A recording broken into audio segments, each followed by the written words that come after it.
So, what factors can increase or decrease trust in a marriage? What's going to increase or decrease trust in a marriage? I think you said something earlier that I didn't necessarily completely agree with. I think I blanket trust my partner, and then if shown otherwise, the trust can be affected. But I think ultimately trust is a choice. So you have to choose to trust. So I'm thinking, what can increase or decrease trust in a marriage? Um,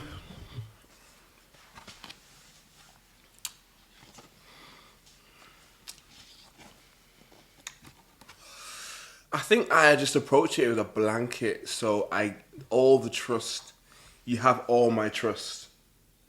So it's not a case of increasing or decreasing. You have it all. So in that sense, what can happen to that trust is that it can be, I won't say decreased, but it can be like damaged, or it can be like, oh, hypothetically, this has not happened or so forth. But let's say something happens, I don't know, infidelity or something like that. Never experienced that, but that would then mean all the trust is damaged, or it's hurt, or it's like now it's like maybe you're a bit more anxious around certain things. You might be, where were you there? Or, oh, were you really there? Or da da da da da. Do you know what I'm trying to say? So I think that could happen, but at this moment in time, no, I think it's just that's how I approach it anyway. It's a blanket trust, and then it can be damaged or hurt by actions that would impact the trust. Yeah, I think we approach it separate. It's not separately, differently. I think for me, I think you can. I think personally, I think trust builds. I did not blanket trust you when we first met. I think the trust built over time, and as the comfortability built, as the it's almost like credits, right? You rack up trust credits as you grow with someone, as you go through experiences, as you go through life. You figure out, am I able to depend upon this person? Is this person the person of integrity? You figure out the character, and I think, like, I do not blanket trust everyone. Like, I even think a blanket trust of everyone is a bit dangerous sometimes, because not everyone deserves that, in truth. So yeah, I think what factors can increase or decrease? I think increase can be for women, like from their man, love, attention, like understanding love languages, being present in the relationship, showing that you're helping, that you're being just sensitive to your partner's needs. And I think by default, you feel like, okay, this person is thinking about me. I can trust they've got my best interests at heart. But if they are disinterested, kind of doing their own thing, like secretive, then you start to feel like this is impacting negatively the trust in this relationship. So I don't necessarily think it has to be a large event. People always think, oh, it's infidelity, or it's like a big violation. I think how you live your life day to day definitely can affect how someone perceives how in a marriage you are, because you can be in it but you're not present. You just have a ring on and you're not present. You're not in the house. You're not aware of the issues. You're not sensitive to your partner's mood or feelings or all of those sorts of things, which in my opinion are very, very important. And it's those little things in a marriage. It's not big gestures. It's not about big gestures. It's about every single day. And yeah, so that's what I think. Yeah, I think kind of follow up your point. I don't blanket trust everyone. This is talk about trust in a marriage, in a relationship. So I think in that sense, it's like, yeah, to the Yeah, but you partners. said you didn't agree with my point that trust builds. And I had been using an analogy of our relationship when we first started, that the Yeah, but trust this is in built. a marriage, though. Trust in a Yeah, but marriage. even in trust in a marriage builds, a marriage is not, it's stages. Yeah, I'm not coming against your point. I'm just sharing my point, which is like, first of all, I don't blank trust everyone, but second of all, like in a marriage, from my view anyway, I think there has to be, from what you can consciously perceive in terms of my level of trust. No, it has to be from my perspective. I think there is a blanket trust, which is like, I give you all my trust. And in that sense, it's like, and maybe we're looking at it from different angles as well.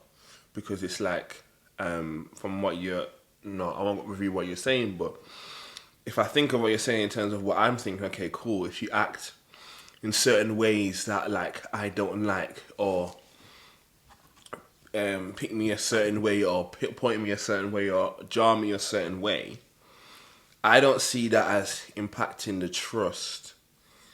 I see that as, okay, we need to discuss, I need to share how I feel, ultimately knowing I can't control you, but I can share how I feel, and the trust is in a relationship, and trust in you, or vice versa, whatever, is that you hear how I'm feeling and you hear what I think about it, and then if you so choose to, adjust accordingly.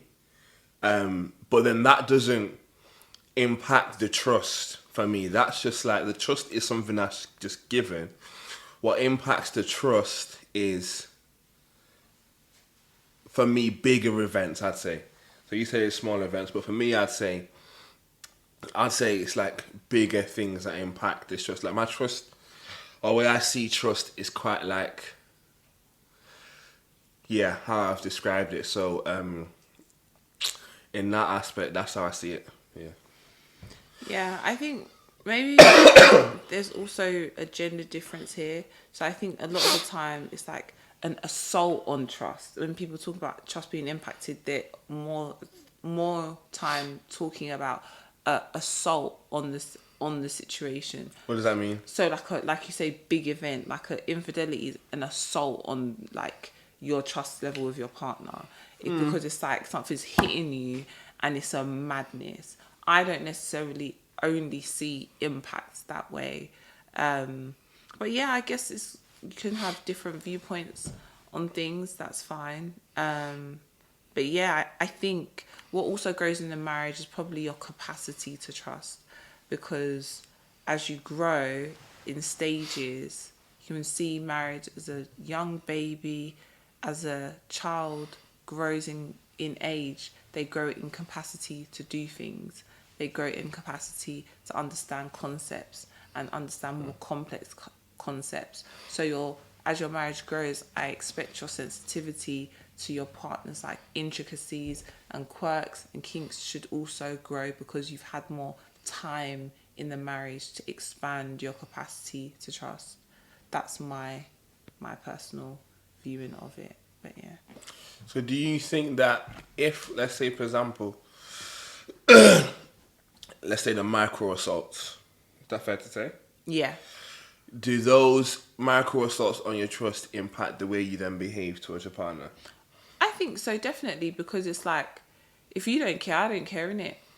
If and you have to get to a place again in your because marriage is like you're growing together, but you're also growing individually because it's a mirror, right?